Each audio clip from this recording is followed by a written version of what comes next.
7 वर्षों का चक्र। भौतिक विज्ञान की नई खोजों से प्रत्येक विवेकशील मनुष्य को ये पता पड़ा है कि हमारे अज्ञान का कोई हिसाब नहीं है। हम अपने अतीत में बहुत ज्यादा अज्ञान में जी रहे थे। ठीक इसी तरह से अध्यात्म विज्ञान की नई नई खोजें भी हर विवेकशील मनुष्य को अचंभित कर रही हैं। अध्यात्म की अत्यंत गहराई की ओर संकेत करने वाला उप-अणु विज्ञान, क्वांटम फिजिक्स, को ही ले लीजिए। क्वांटम विज्ञान हमें आत्मा, परमात्मा और प्रकृति के भी अत्यंत गहरे ज्ञान से अचंभित कर रहा है। शरीर शास्त्रियों ने मानव शरीरों पर प्रयोगों के बाद पाया कि मनुष्य का भौतिक शरीर हर 7 वर्षों में पूरा नया बन जाता है। मनुष्य की प्रत्येक कोशिका की जगह पर एक नई कोशिका ले लेती है। ये 7 वर्षों का चक्र रिजुविनेशन का एक प्राकृतिक चक्र है। यानी कि आपका शरीर 7 साल पहले जैसा था, आज वह वैसा नहीं है। आपके शरीर में 7 साल पुरानी कोशिकाएं जो थीं वे आज बिल्कुल नहीं है। भौतिक शरीर में कोशिकीय बदलावों के होते होते 7 वर्षों की अवधि के बाद वे बदलाव पूर्णता को पा लेते हैं। पूरा शरीर नई कोशिकाओं वाला हो जाता है। ये चक्र शारीरिक जन्म के समय से ही शुरू हो जाता है। 7 वर्ष के एक चक्र में पुरानी कोशिकाएं नष्ट होती रहती है और साथ ही साथ नई बनती रहती हैं। ये हुआ फिजिकल बॉडी का 7 वर्षीय चक्रीय रिजुवनेशन। ये भौतिक शरीर का प्राकृतिक रूप से कायाकल्प होता है। ठीक इसी तरह से मनोविज्ञान कहता है कि हमारे पास मानसिक और भावनात्मक शरीर भी है। मानसिक और भावनात्मक शरीर के बदलावों का भी 7 वर्षों का चक्र होता है। ये बदलाव मन, बुद्धि और भाव से जुड़े हुए बदलाव होते हैं। ये भी सबके जीवन में होते हैं। यानी कि शरीर विज्ञान ये प्रमाण देता है कि मानसिक और भावनात्मक हिसाब से भी आज आप वैसे नहीं हैं जैसे 7 वर्ष पहले थे। हमारे व्यक्तित्व में ये भावनात्मक और मानसिक रूप के स्थित्यात्मक बदलाव भी आते हैं। इसका अर्थ ये हुआ कि हमें मानसिक और भावनात्मक हिसाब से 7, 14, 21, 28 वर्ष पहले की स्थिति में लौटना असंभव है। यदि आपके 5 चक्र पूरे हो गए हैं तो आप 5 बार पूरे के पूरे बदल चुके हैं। तब आपकी एक ऐसी शारीरिक, मानसिक और भावनात्मक परिपक्वता बन जाती है जिससे वापस लौटना सामान्यतः असंभव होता है। जैसे आपको अपने बचपन के 7 वर्ष पुरानी ड्रेस को पहनना असंभव होता है, वैसे ही अपने पुराने 7 वर्षों के चक्र की स्थिति में लौटना असंभव होता है।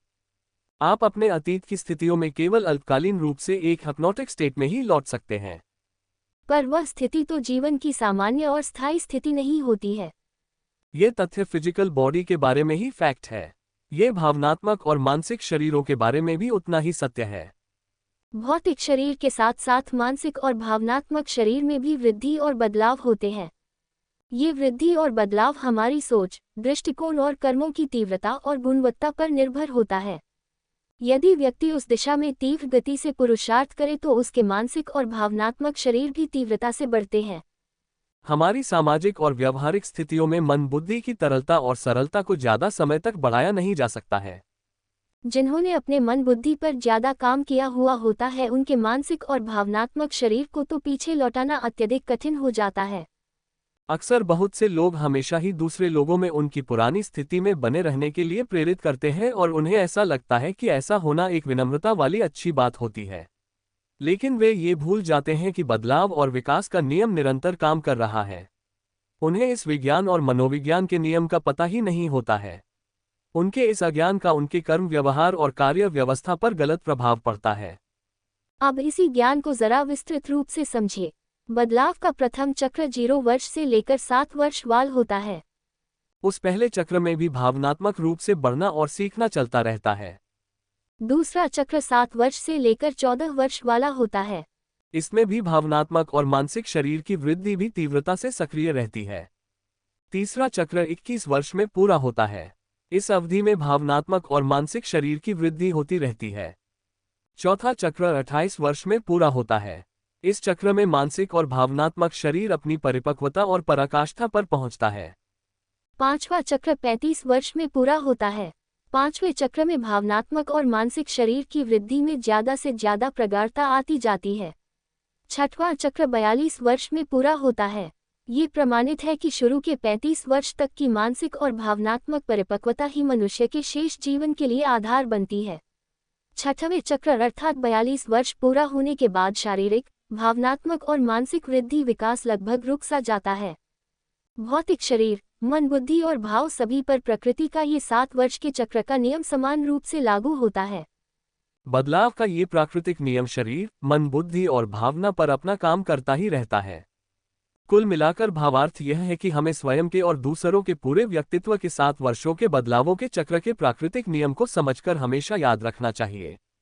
यदि हम इस चक्र व्यवस्था को अच्छी तरह समझने से हमारी समझ अच्छी बनती है, तब हम दूसरों के पूरे व्यक्तित्व को भी अच्छी तरह से समझ सकते हैं। इसमें बहुआयामी समझ चाहिए होती है। हद की हल्की सी समझ से काम नहीं चलता है। इस समझ को अपनी बुद्धि में गहराई तक उतरने दें। यदि हमारी समझ अच्छी रहती है तो हमारी अवस्था भी अच्छी रहती है। यदि अवस्था अच्छी रहती है तो उससे हमारा कर्म व्यवहार एवं कार्य व्यवस्था भी अच्छी रहती है।